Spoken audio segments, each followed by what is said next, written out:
Assalamualaikum warahmatullahi wabarakatuh. Alhamdulillah nahmaduhu wa nasta'inuhu wa nastaghfiruh wa na'udzu billahi min shururi anfusina wa min sayyi'ati a'malina may yahdihillahu fala mudilla lahu wa may yudlil fala hadiya lahu. Asyhadu an la ilaha illallah wa la syarika lahu wa asyhadu anna Muhammadan abduhu wa rasuluh. Allahumma shalli wa sallim wa barik ala Muhammad wa ala alihi wa sahbihi ajma'in. Amma ba'du. Qala Allah ta'ala fil Qur'anil Karim, ya ayyuhalladzina amanu taqullaha haqqa tuqatih wa la tamutunna illa wa antum muslimun. Jemaah yang Ramadan, kembali kita menyelesaikan sholat sunat qiyamul Ramadan. Insyaallah tinggal beberapa malam lagi kita akan berada pada 10 malam terakhir. Maka ada banyak amalan-amalia yang akan kita lakukan selama bulan Ramadan. Salah satunya kita di dalam sebuah hadis diceritakan dianjurkan itu setiap malam kita itu mengeluarkan sedekah yang disebut dengan infak Ramadan. Maka salah satu amaliyah dari banyak amaliyah yang kita lakukan di bulan Ramadan yaitu dianjurkan mengeluarkan sedekah dari harta kita itu setiap malam. Maka bagaimana sebutannya atau yang inilah yang sering sudah kita lakukan di setiap tahun bulan Ramadan yang disebut dengan infak Ramadan. Jadi kaifiatnya atau caranya dia mengeluarkan infak Ramadan itu karena anjurannya tadi kan setiap malam. Jadi setiap malam itu kita mengeluarkan infak, tidak dibatasi. Maka dia berniat misalnya Ramadan tahun ini 30 atau 29. Kalau dia berniat sajiwa itu artinya seseorang. Misalnya dia meniatkan mengeluarkan infak Ramadan 1000 sehari misal. Berarti untuk 30 hari atau 30 malam berarti yang mengeluarkan 30.000 itu sejiwa sabadan. Fadilatnya apa? Sekarang begini. Selain sholat yang dihisab, harta kita pun dihisab. Ada banyak amal yang dilakukan ketika kita melakukan ibadah sholat. Ketika amal ibadah sholat lolos, ternyata harta kita yang menjadi penghalang.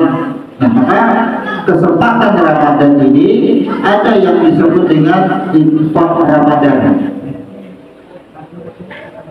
Infak Ramadan ini kita analogikan seperti ini kisahnya. Misalnya ketika nanti hisab harta lewat atau dipanggil gilirannya harta kita, harta pulang bin pulang, setelah dicek sudah dikeluarkan zakatnya berarti bersih. Maka ia akan melalui sidang harta yang berikutnya, ia akan ditanya harta itu dari mana didapat dan digunakan untuk apa. Kita katakan ini jawab karena ketika hisab terjadi yang menjawab bukan lidah kita lagi, semua menjadi saksi dan itu yang akan menjawab. Jadi bagaimana kita membebaskan harta? Setahun sekali Allah berikan kesempatan untuk kita membebaskan harta kita daripada sidang atau pertanyaan. Ini setahun sekali. Jadi ketika harta pulang lewat atau di sidang ditanya dari mana harta ini engkau dapatkan, dengan cara apa engkau mendapatkan, dan digunakan kepada apa, dan digunakan dengan cara apa. Tapi karena harta kita di bulan Ramadan kita mengeluarkan infak Ramadan, maka infak Ramadan inilah yang akan bersaksi, yang akan menjawab, yang akan menyelamatkan harta itu. Jadi infak Ramadan nantinya beda dengan infak Lailatul Qadar, itu bersama. Maka mempersiapkan diri kita kesempatan setahun sekali ini untuk mensucikan atau melepaskan sidang harta kita sebelum kita, supaya kita lebih di dalam mengeluarkan infak, supaya kita lebih mengetahui fadilatnya, sejarahnya dulu. Diri kita ini sebelum roh dihembuskan ke dalam tubuh kita nih, sebelum kita awal berpikir, sebelum akal kita ini berfungsi, jadi diuji Tuhan dulu. Ketika roh sebelum masuk ke dalam tubuh kita ini, sebelum ditiupkan menjadi jiwa pada tubuh kita, diuji Tuhan dahulu. Bagaimana ujiannya? Inilah ada keterkaitannya. Kenapa ketika berbuka harus disunahkan dengan 3 biji kurma dan minum air putih, jangan yang lain dahulu. Nih sejarahnya. Jadi begini, Ramadan ini kan bulan pembakaran. Apa yang dibakar? Yaitu dosa atau kesalahan.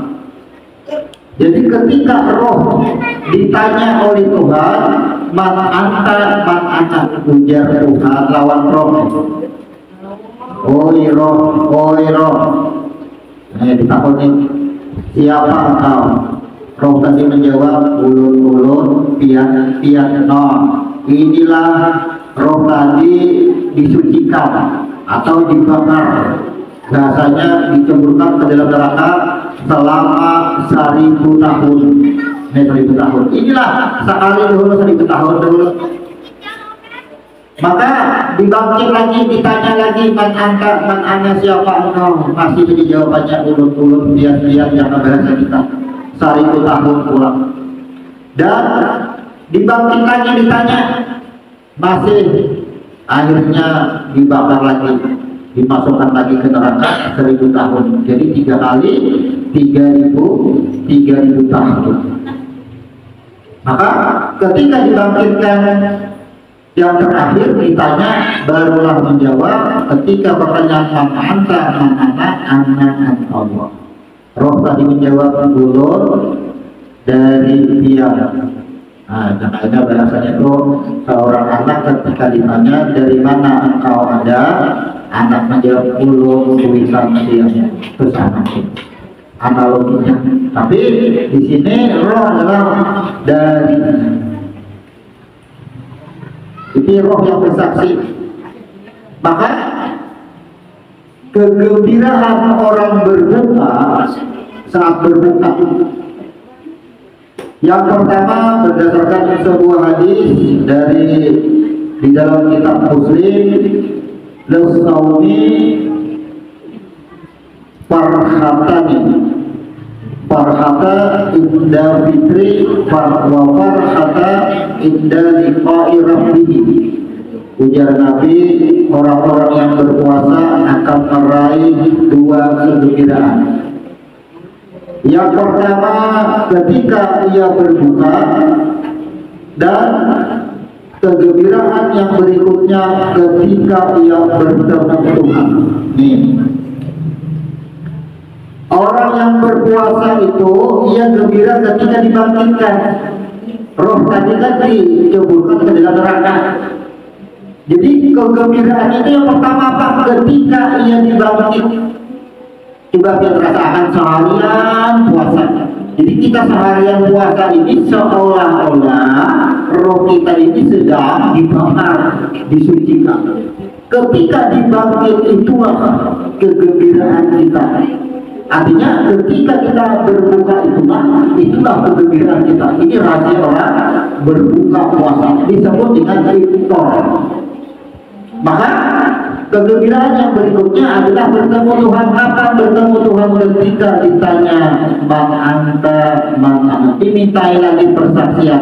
Makanya puasa, ujar Tuhan, puasa itu untuk aku. Semua amal anak Adam, Ibnu Adam, adalah untuk dirinya sendiri. Jadi semua amal ya selain puasa itu berbalik langsung ke diri kita masing-masing.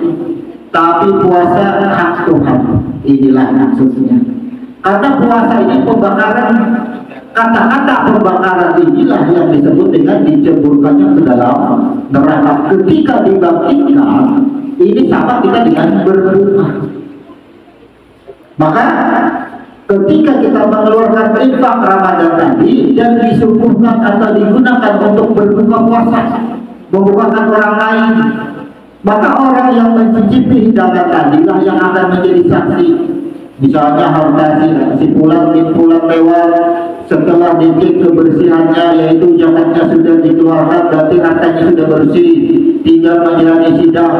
Perjalanannya apa ditanya, dari mana, bagaimana, digunakan kemana. Nanti yang akan menjawab adalah orang-orang yang kita bukakan puasanya. Ini hakikat ketika kita mengeluarkan infak Ramadan. Jadi kalau niatnya 1.000 sehari, berarti kalau sebulan 30 hari kali 1.000 berarti 30.000 sejiwa. Orang berlima 150.000. Nah mati bolehlah kita keluarkan, boleh. Oman mati paninian boleh keluarkan juga 1.000 sehari atau 500 rupiah sehari diniatakan. Karena ada anjuran mengeluarkan sedekah setiap hari atau setiap malam Ramadan, dianjurkan bersedekah. Selain membanyak tilawatil Quran, membanyak sholat, zikir, ada diantaranya adalah sedekah. Maka kata-kata yang kita ceritakan tadi, orang yang berbuka puasa ini sama orang yang dibangkitkan itu kegembiraannya sangat luar biasa. Bertemunya Allah yang datang, Allah yang memintai persaksian kepada orang-orang. Yang dimintai persaksian tadi adalah roh. Jadi jiwa kita ini kada langsung ada datang diuji, sudah setelah tahap ujiannya hanya dihembuskan Tuhan menjadi jiwa pada kita, menjadi nafas, menjadi nyawa pada tubuh kita. Untuk itu selama bulan Ramadan ini, kalau kita hanya amalia sholat, tapi harta kita luput untuk mensucikannya, kerugian juga kita. Jadi kesempatan. Jadi kalau kaifiatnya atau caranya infak Ramadan ini bagus dikeluarkan itu karena sarananya atau kegunaannya boleh digunakan untuk orang berbuka dan bersahur. Apa manfaatnya atau fadilatnya untuk orang berbuka? Karena itulah kegembiraan iftar. Orang yang berbuka adalah orang-orang yang berjuang mendekati, orang-orang yang berjuang memasuki ruangan ampunan Tuhan. Tapi kalau orang-orang yang bersahur itu adalah orang-orang yang sudah berada di tempat atau di ruangan ampunan Tuhan dan ia akan mengambil ampunan Tuhan tersebut. Jadi perbedaannya itu adalah hanya tempatnya, tujuannya sama untuk mendapatkan ampunan Tuhan sama.